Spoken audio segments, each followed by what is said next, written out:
Chers auditeurs, Dear listeners, bonjour. welcome to Comme d'Archi Podcast Season 7. Saison 7, dans le monde fascinant des architectes. And in the architectural projects. Je suis Anne-Charlotte Deponte, passionnée d'architecture et docteur des universités en histoire de l'archi. I am one of the spokespersons of Anne-Charlotte, who is a PhD in architecture history. Merci. Thank you. D'être avec moi aujourd'hui. To be with us today. Et And maintenant, now, lundi en français, place au talent. and Wednesday, let's talk projects. In English, of course.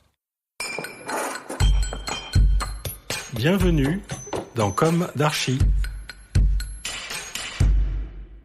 Hello Toby, thank you for joining us today on Comme d'Archi. It's a pleasure to have you with us. Before we begin speaking about your work on your architectural journey, I'd like to start with a lighter, more personal question. Do you enjoy the pleasures of the table? What kind of dishes or flavors do you particularly appreciate? Perhaps you have a memorable culinary experience you'd like to share with us? Ooh, yes, absolutely. Food is very important in our lives, and there are certainly a great number of good memories. One is certainly placed in Paris, in Paris.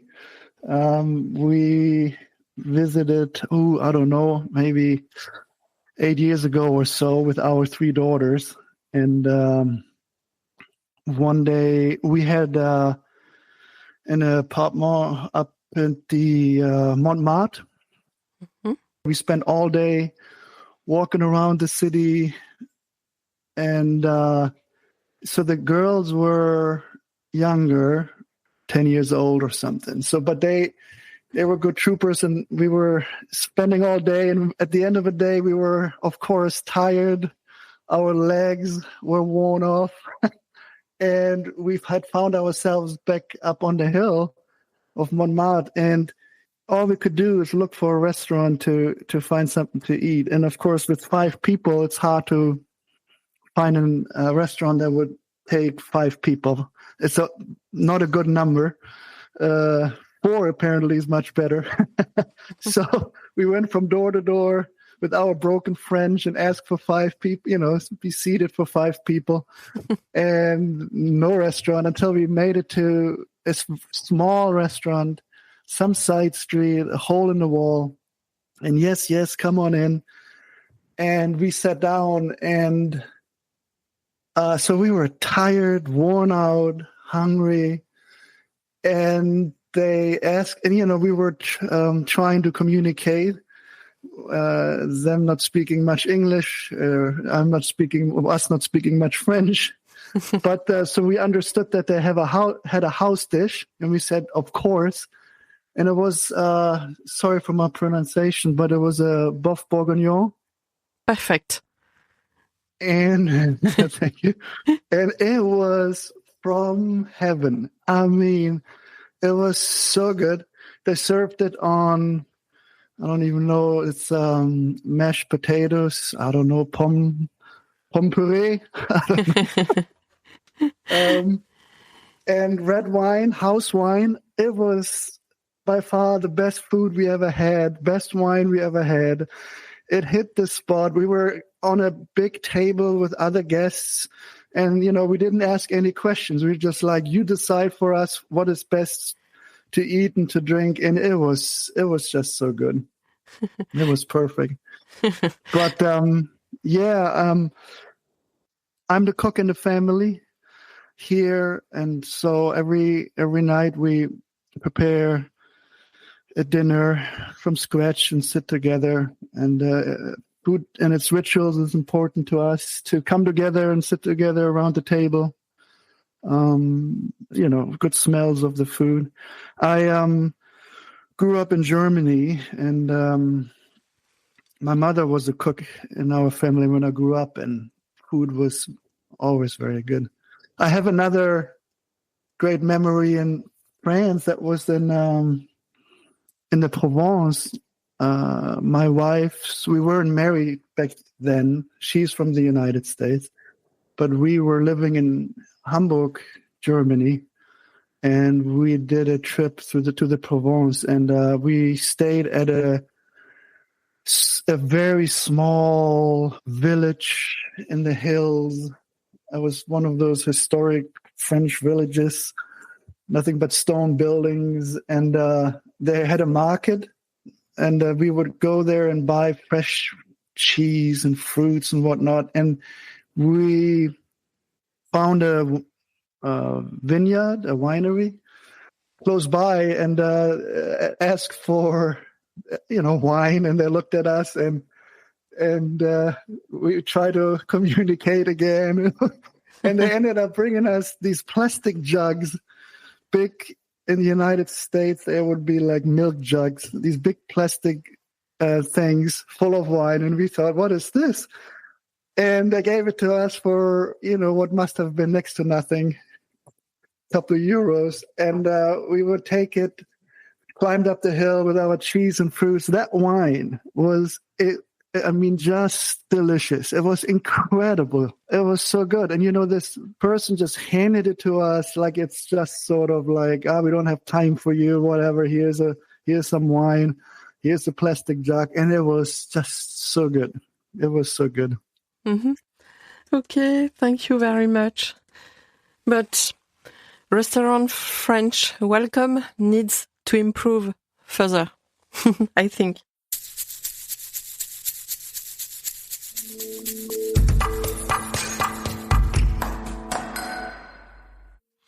Now let's turn to your professional journey and the path that led you to architecture. Let's go back to the beginning of your journey. How did your interest in architecture first emerge? Where did you grow up? And what kind of environment shaped your early passion? Yes. As I mentioned, I grew up in Germany, and we lived in a smaller town outside of a big city. And where in Germany? South of Hamburg, in a small town called Buchholz. And my parents' home was in even the outskirts of that small town. So we lived sort of in the woods, if you will. And in my childhood, I was outside day in, day out, building, little huts, if you will, out of sticks and branches and whatnot. And then also, of course, just like in France in general, or in Paris, in Germany, you're just surrounded by the built environment, no matter where you are, an intentional creation of the built environment. So it's always present. And at some point in my teenage years, as a high school student, it just came up as a thing, architecture itself and the architecture profession, and I got interested. My grades were awful. I had been an exchange student in the United States. I don't know, I was 17 years old or so, and that's where I met my future wife there. So I was madly in love as a teenager. I had no mind for studies. My grades were awful. In Germany, to study architecture, you have to meet a certain level of grades, which I didn't have. So yes, I know. My uncle, Paul de Pont, was a student of Mies van der Rohe. It was the same of you. Level not sufficient for success in France, but in U.S.A. it was a success. Yeah.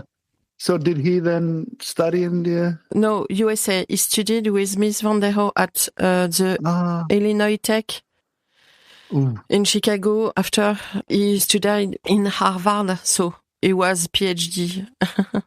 Oh, that's wonderful. Yeah, Mies van der Rohe was certainly, or is still, sort of an architectural hero of mine. And I did apply back then to the IIT in Chicago, and they did not take me.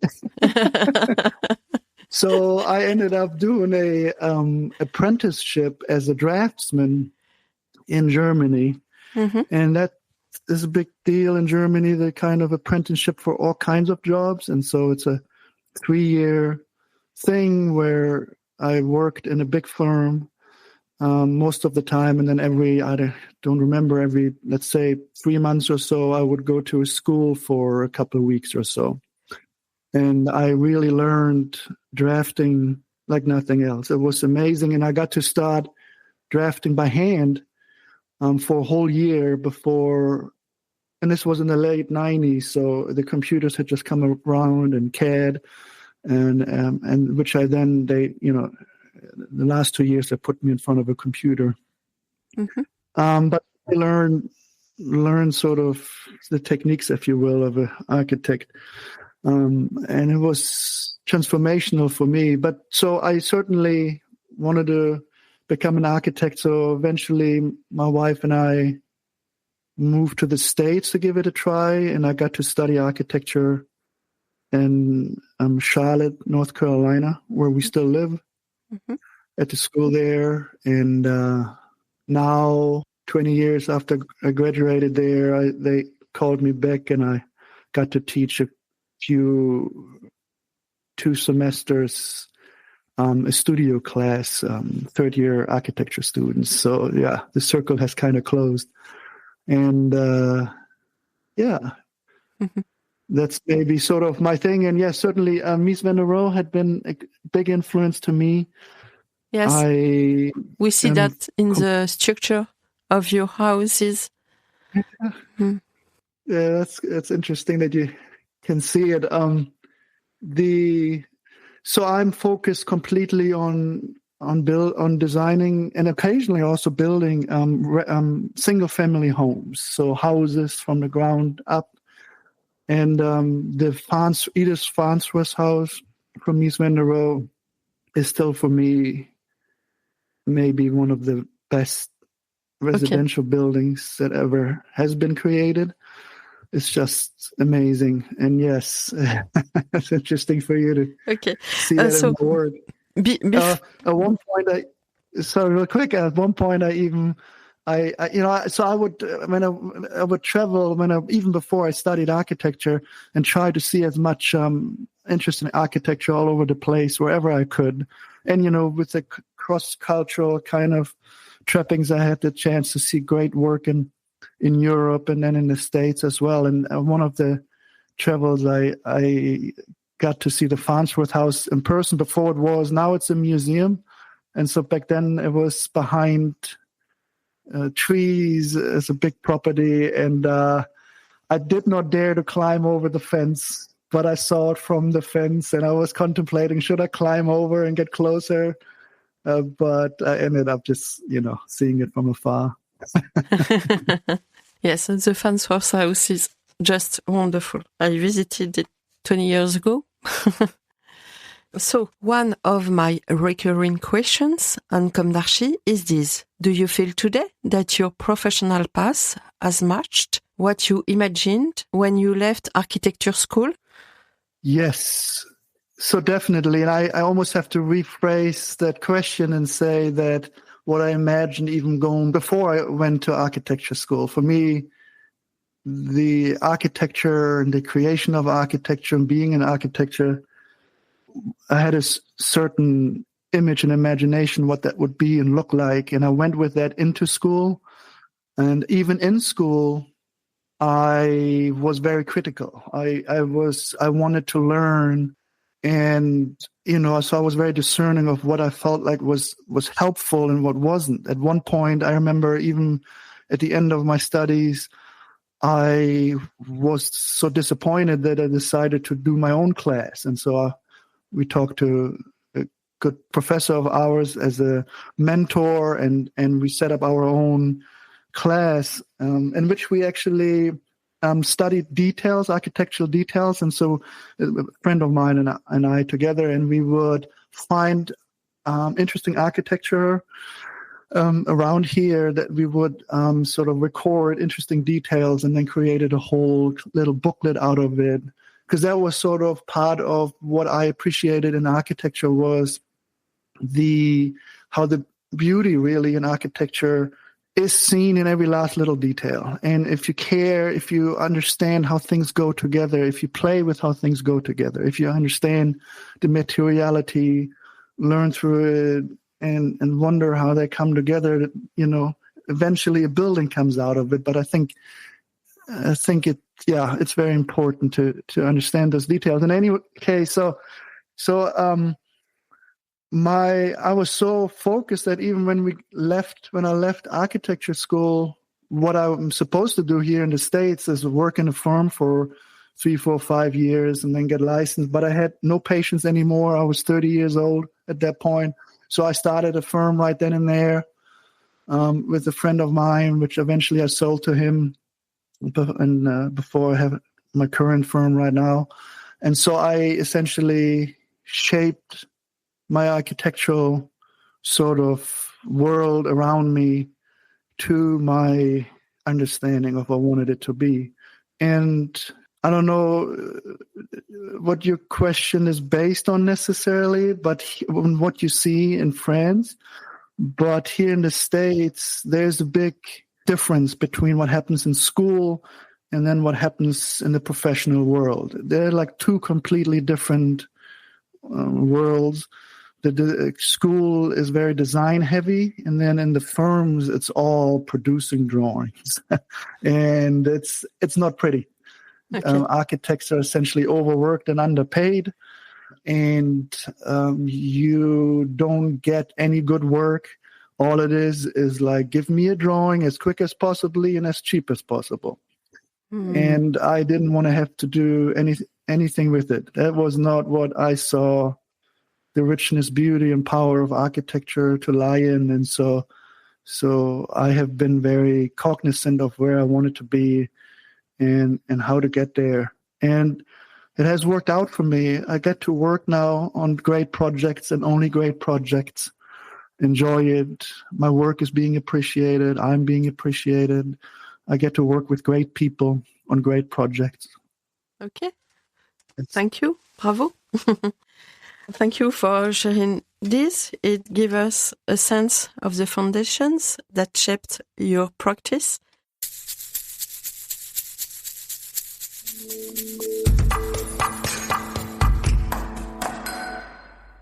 Now, let's move on to the projects that define your work today. We've talked about your background. Now, could you tell us the story of these projects? Which of your projects would you describe as emblematic of your practice and why? How is your team structured today? Yes, I guess I can share some stories about a couple of projects. I have written a book about my work to give to my clients as a gift and to kind of set the tone of the conversation. And it's called Supersizing Bliss. And essentially the point of the book is to say that what I'm here for is to guide my clients through the project and to find happiness. I think that if my clients they need to move into their homes and I want them to cry in a good way, cry with happiness.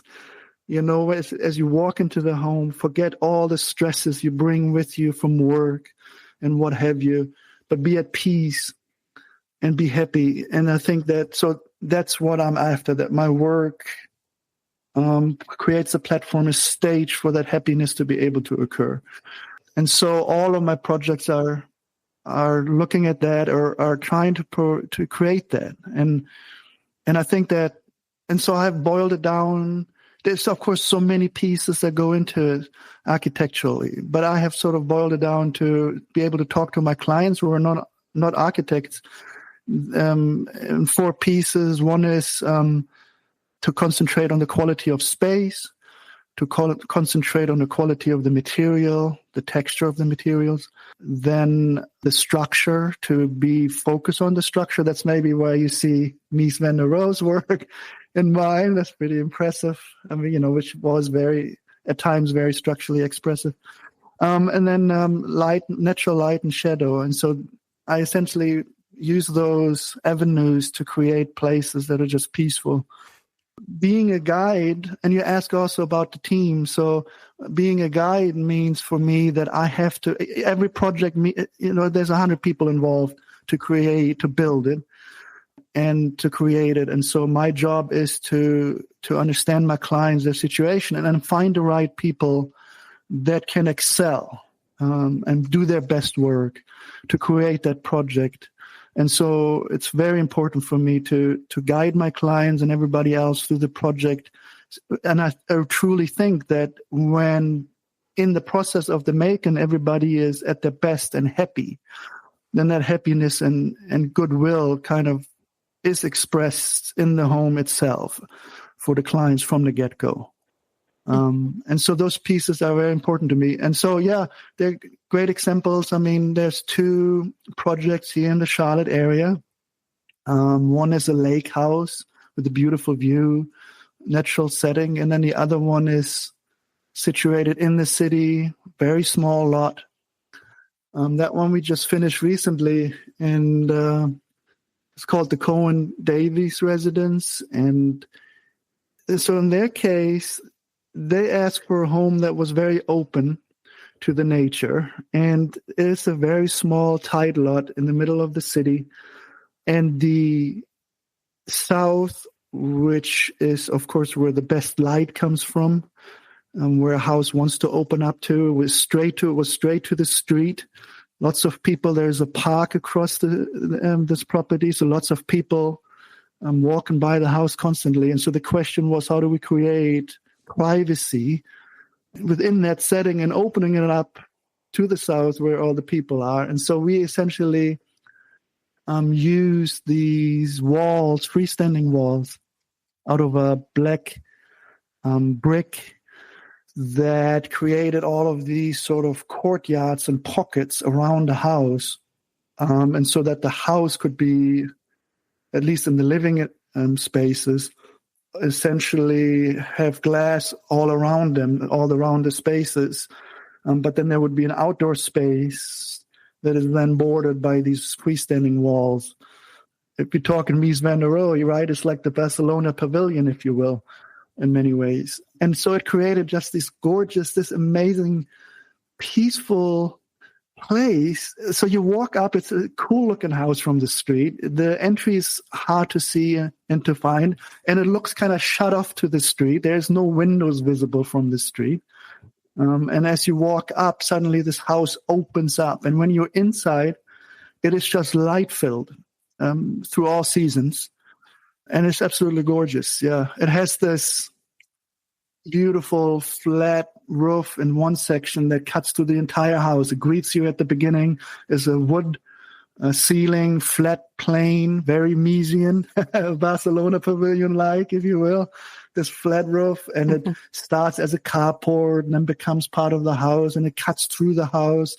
And that element, as well as the freestanding walls, they go from the outside to the inside. And so they help tie the interior and exterior spaces together, where, you know, the delineation between the inside and the outside is it's kind of blurry. And this space, the house is relatively small. It's designed for 2 people, but because of all of the extra space outside that is now invited in through these architectural elements, it becomes so much bigger and spacious, even though the actual size is really just down to their needs and daily routines.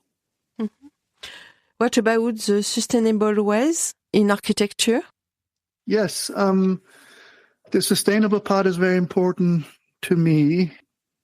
I am also now, for instance, on the board of the Green Build Alliance, which is centered in Asheville, North Carolina.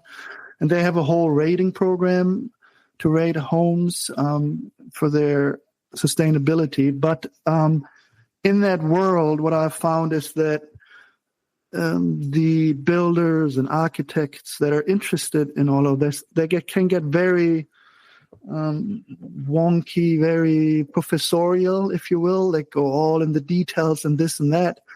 And because of all of that, it becomes sort of a difficult thing for client, right? Because there's nothing but questions. They don't get straight answers. There's 100 million ways to address sustainability in architecture.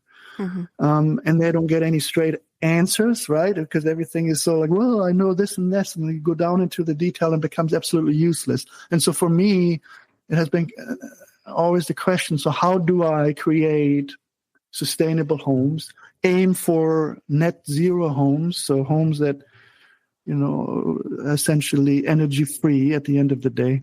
Mm-hmm. How do I create that in an easy way and introduce these measures to my clients? And so over the years, I have looked for simple solutions, straightforward solutions, and they're very effective. And so for me, that means I primarily concentrate on creating a continuous insulation shell around the house so that the entire space is completely sealed off with insulation. And then secondly, it's sealed off as far as air infiltration is concerned. That's the first step for me. And that's not easy, of course, to do that because there's, of course, so many building trades involved. And I'm asking them to do things differently and be very particular about plugging every hole and having a piece of insulation here. And I don't want to have any thermal bridges happening. And so it becomes very specific. But I try to find solutions so that the trades can do it easily. Oh, I've done this all the way now, all the time. So you're only asking me to do a slight little change. I can do that. That's one. And then another is the orientation to allow the summer sun or the winter sun into the home with overhangs to the south and shield it in the summertime with those overhangs and opening up the home primarily to the south since the west and east is very hot and the northern light is just not a good, pretty light. And then lastly, of course, solar panels. So the first steps are there to reduce the energy usage down to very little. You only need very little energy to heat and cool your home. And then have the last little bit covered by solar panels so that we don't add any carbon in the heating and cooling and operation of the home, and the home's being all electric. And then when there's still some more room to play, we try to find materials that are mindful of the environment and the way they're produced, shipped and installed. And there's a number of different interesting things. One thing we recently, on the one home I just mentioned, we tried carbon capture concrete. Concrete is responsible for 8% of all carbon emissions into the atmosphere. So we as architects or builders are responsible by using concrete for 8% of the destruction of our atmosphere. It's incredible. I mean, that atmosphere is there to protect us from the universe, for us to live, and we just nilly-willy destroy it and have no sense about it. And I can literally trace 8% that back to our work. It's scary. And so that carbon capture concrete is a concrete they offer here when you ask for it, where essentially carbon that is taken from smokestacks, filtered from smokestacks from factories, if you will, and then introduced into the concrete, so even though the concrete itself is still not carbon friendly, it pays back by encapsulating concrete that other industries create. And it actually makes the concrete much better in many ways, functionally, structurally, as without doing it. For example, if you want to create a sustainable home, or if your heart is in the survival of our habitat, don't build. Don't involve an architect. Don't build anything because you're going to destroy the natural habitat no matter what you do. And so the question is, how can you minimize it? And it's difficult because every product you use, there's a production in the process. And so that means you're exerting energy. There is a harvesting of resources. So you're destroying something. And then there is, of course, a delivery. And so you're blowing out, carbon into the air, just delivering it. And then you have to install it. And then you cut pieces and throw the rest away and fill the land with your leftovers. And so the question becomes really, how can we minimize it?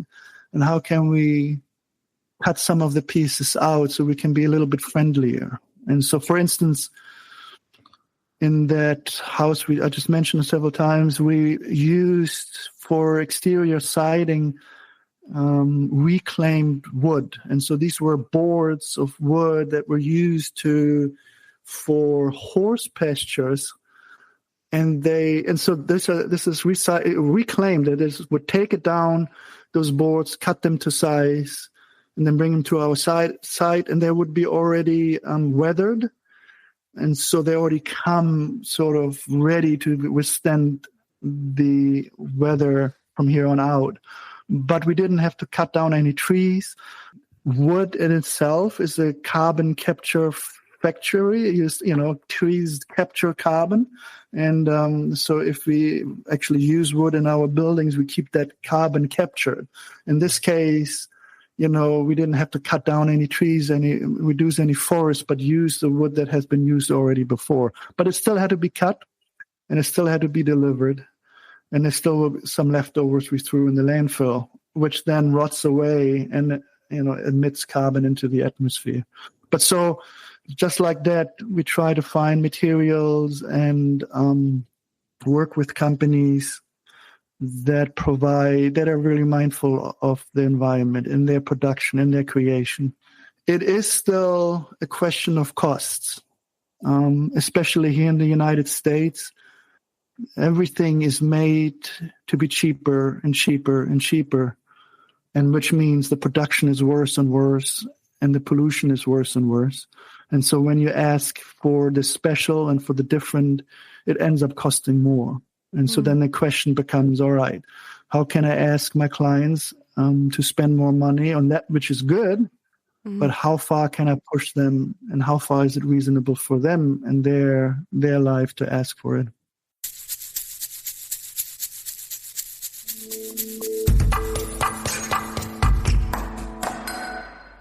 For the conclusion, architecture often involves working with long time frames.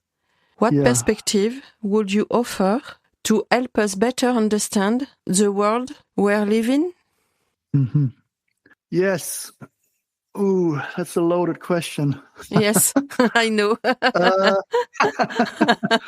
So, the answer, or my answer, is sort of in your question already. I think the first thing is for us to understand exactly that. It's. I think that the architect is the best person for seeing in the future. For everybody, actually, it could be a little difficult. What is your vision? What is your for help people to go ahead? So what I would say is this, that it's upon us to educate, if you will, to share. And I think so your podcast is a perfect example. You are providing information, ideas, understandings from your world to a grander audience.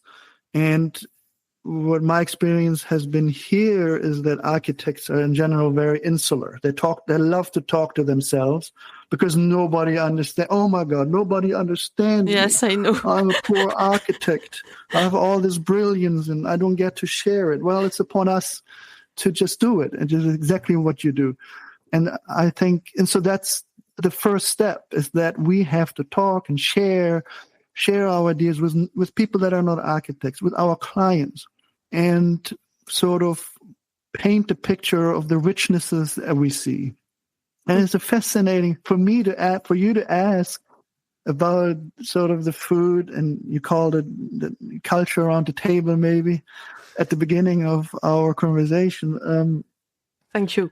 It's brilliant because it's kind of like that's where I certainly see the power of architecture, that kind of longevity, that place, that in time, that place making. So what I bring to my clients from the get-go is to open that conversation and think beyond, I need a cool house right now, right? But think, well, where are you going to be in 10 years, in 20 years? Okay. Where's this building going to be after you move on? And then design to it. In the United States, buildings are designed to last exactly 10 years. And then they fall apart. And then they end up in the trash heap. And so for me, that's absolute no-go. A building has to be designed to last and change and develop over the years. A building is just like anything else. You put it out there on day one, and it starts wanting to rot. It sits in the weather. It wants to fall apart, like anything else that sits out in the weather. And you live in it. You touch it every single day. So there's wear and tear. And so the question is, how do I design a space where the upkeep can be minimal, or where the upkeep can be positive? In other words, where I get to change things because the life in the building changes, versus just constantly fixing and updating and adding more materials to it. And so, of course, lots goes into it to make that happen. And so I need the buy-in from the customers. They have to be on board and understand and think the same way. And so my job, I have found my job to be the person who shares my knowledge with my clients before we even get started, as good as I can possibly do. All the ideas and understandings and the richness that can be found in architecture, to share it up front so that they are, on board, they are on my side, and we get to work together on making it happen, so that we get to talk about and think about and design towards the longevity of the home, and that we get to design and think toward the sustainability of the home, which is one and the same, really. When you design a home, so to create a home, a sustainable home, is very simple. You just have to create a better home. When you design it better and you build it better, it will be more sustainable. And in turn, it will create a healthier environment for you to live in. And then in turn, it will last much longer. Okay. It's a big program all over the world. How do you imagine the world of tomorrow? And what advice would you give to architecture students today? Yes. So I certainly am an optimist by heart. So for me, the future is always brighter and happier. And so I certainly hope that we, as human beings, will continue to work on being able to talk with each other, exchange ideas, and be cognizant of our environment, and craft a better place around us. When I see other people do it, it makes my heart jump. For students, I would say stop what you're doing and study something else. Architecture is, as a profession, it's not good. It's difficult, yes.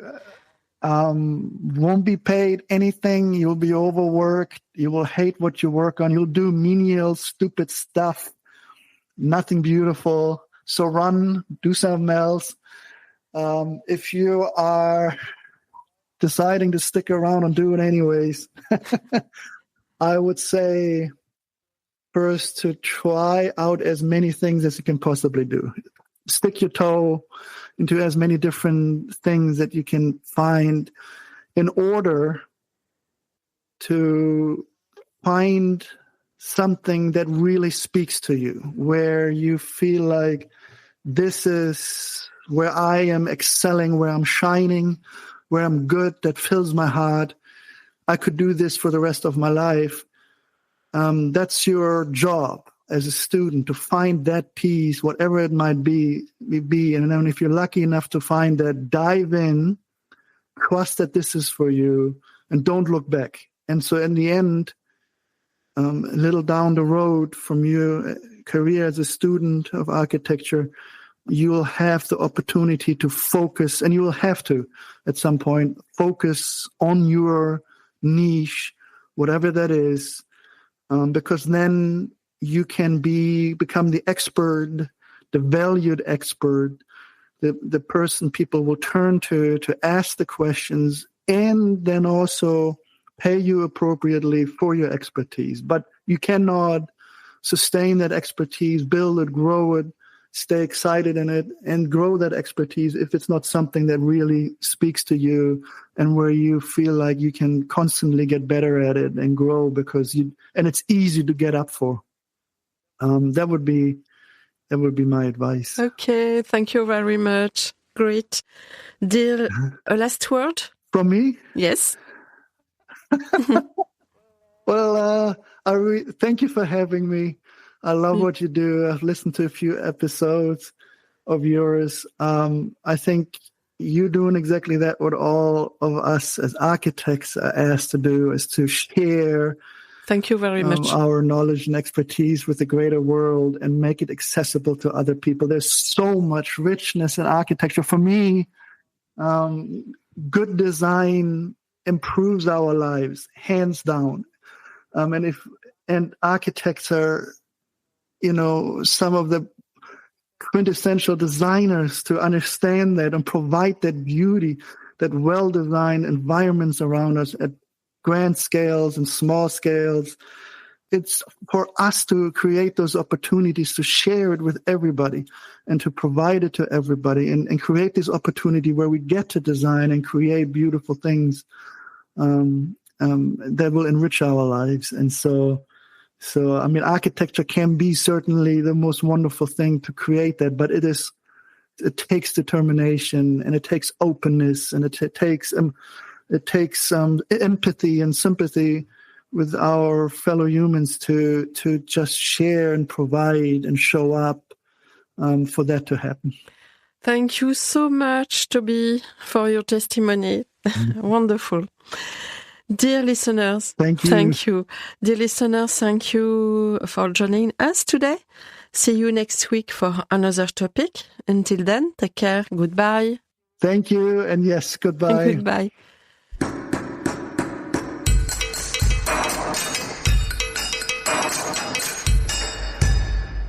Thank you for listening. Don't forget to tune in to our previous content on Instagram at Comme d'Archi Podcast. If you like it, make sure to promote the podcast by giving it 5 stars on Apple Podcast and adding a comment, or on any of your favorite podcast platforms. And don't forget to subscribe and listen to all of our episodes for free. See you soon, and until then, take care of yourself.